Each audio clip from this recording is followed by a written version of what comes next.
સુરત શહેરમાં કાળઝાળ ગરમી વચ્ચે 24 કલાકમાં અચાનક બેભાન થયા બાદ 10ના મોત નીપજ્યા છે. ત્યાં સુરતમાં ગરમીના કારણે વધતા રોગચાળાથી વધુ એક યુવકના મોતનો બનાવ સામે આવ્યો છે. મળતી માહિતી મુજબ લિંબાયતમાં ગણેશનગર ખાતે રહેતા 36 વર્ષીય અરુણ વણઝારીનું મોત નીપજ્યું હતું.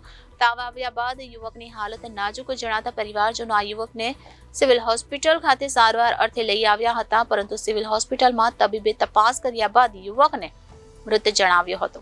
હાલ તો યુવકના મોતના પગલે પરિવાર શોકમાં ગરકાવ થયું છે. રાજ્યમાં ગરમી જીવલેણ સાબિત થઈ રહી છે. ગભરામણ ખેંચ હીટ સ્ટ્રોકથી 15 વ્યક્તિઓના મોત થયા છે, જેમાં સુરતમાં 10 વ્યક્તિના મોત નીપજ્યા છે, જ્યારે વડોદરામાં વધુ 3 વ્યક્તિના મોત થયા છે.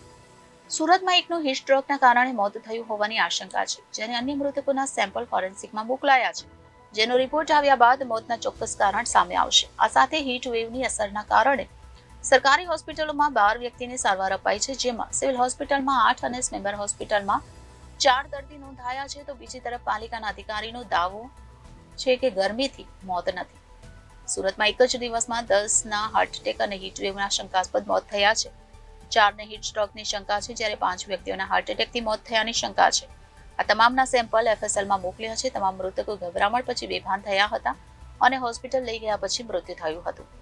સુરત શહેરમાં કાળઝાળ ગરમી વચ્ચે 24 કલાકમાં અચાનક બેભાન થયા બાદ 10ના મોત નીપજ્યા છે, જેમાં એકનું હીટ સ્ટ્રોકના કારણે મોત થયું હોવાની આશંકા છે, જ્યારે અન્ય મૃતકોના સેમ્પલ ફોરેન્સિકમાં મોકલાયા છે. ત્યાં સુરતમાં ગરમીના કારણે વધતા રોગચાળાથી વધુ એક યુવકનું મોત નીપજ્યાની ઘટના સામે આવી છે. મળતી માહિતી મુજબ લિંબાયતમાં ગણેશનગર ખાતે રહેતા 36 વર્ષીય અરુણ વણઝારીનું મોત નીપજ્યું છે. તાવ આવ્યા બાદ યુવકની હાલત નાજુક જણાતા પરિવારજનો આ યુવકને સિવિલ હોસ્પિટલ લઈ આવ્યા હતા, જ્યાં સિવિલ હોસ્પિટલમાં તબીબે તપાસ કર્યા બાદ આ યુવકને મૃત જાહેર કર્યો હતો. હાલ તો આ યુવકના મોતના પગલે પરિવારમાં શોકની ગાલીમાં છવાઈ ગઈ છે. તમારું નામ? નવીનભાઈ. એ ભાઈનું શું નામ છે ને તમારું શું થાય છે? એ મારો નાનો ભાઈ છે, અરુણભાઈ છે. કેટલા વર્ષ? એ 36 વર્ષનો છે. એ ભાઈ કઈ કામ ધંધા કરતા હતા? કામ ધંધા હમણાં કઈ નહીં કરતા હતા.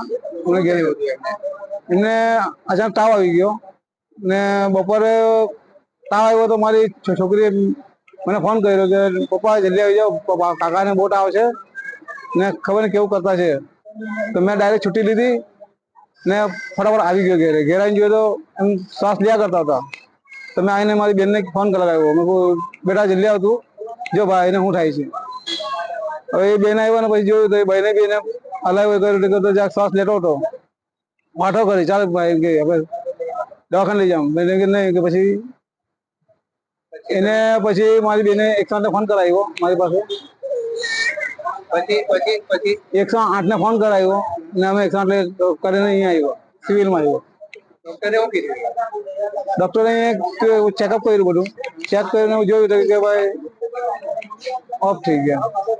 શું લાગે છે તમને આ ગરમી થયું હશે? હવે એમ કહે છે કે એને ગરમી ને આ તાવના બંને ટેમ્પરેચરથી વધીને એના મેન્યુમાં તાવ ઘૂસી ગયો, તેથી આવું બનાવ બની ગયો. પણ હવે આ બનાવ આવો બની ગયો તો મને કઈ સમજ નહીં પડતી, કેમ કે આટલો જલ્દી કઈ માણસ એકદમ એટલો નહીં થઈ જાય ને. સુરતમાં કઈ જગ્યાએ હતા? ઉધનામાં લિંબાયત, કઈ જગ્યાએ લીંબાય? નીલગીરી. અહીંયા જોયું. તમારું નામ? કલ્પનાબેન. જોરથી બોલો. તમારું નામ? કલ્પના. ભાઈનું શું નામ છે? અરુણભાઈ. કેટલા વર્ષનો છે ભાઈ? 36 વર્ષ. શું થયું હતું ભાઈને? ખાલી તાવ આવેલો. ક્યારે તાવ આવ્યો? આજે સવારે 4 વાગે. શું કર્યા પછી તમે? પછી મારા મોટા ભાઈએ મને ફોન કરીને ઘરે બોલાવી. હું ઘરે ગઈ ત્યારે જોયું તેને જરાક શ્વાસ ઉપર ડોળા ખેંચાઈ ગયેલા.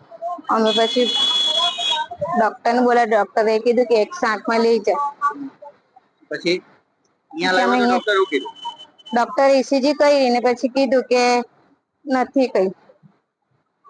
શું લાગે છે તમને? એટલે શું થયું હશે? તાવમાં કઈ થયું હશે કે પછી આ ગરમીને લીધે એવું કઈક થયું હશે? કેમ કે એને ટેમ્પરેચર તો બહુ જ હતો, બહુ જ તાવ છે. હજુ બી એમ એને પકડે તો બધાને જ ખબર તાવ તો બહુ જ હતો. એને મેં ઘરે જઈને પોતામાં મૂક્યા બધા. સુરતમાં કઈ જગ્યાએ ફર્યું? સુરતમાં કઈ જગ્યાએ રહો? એ ભાઈ નીલગીરી. ભાઈ તો નીલગીરી, લિંબાયત. ગણેશનગર બે. તમે કોણ કહેવાય? બેન. Reporter Arvind Rathod, Janadesh news, Surat.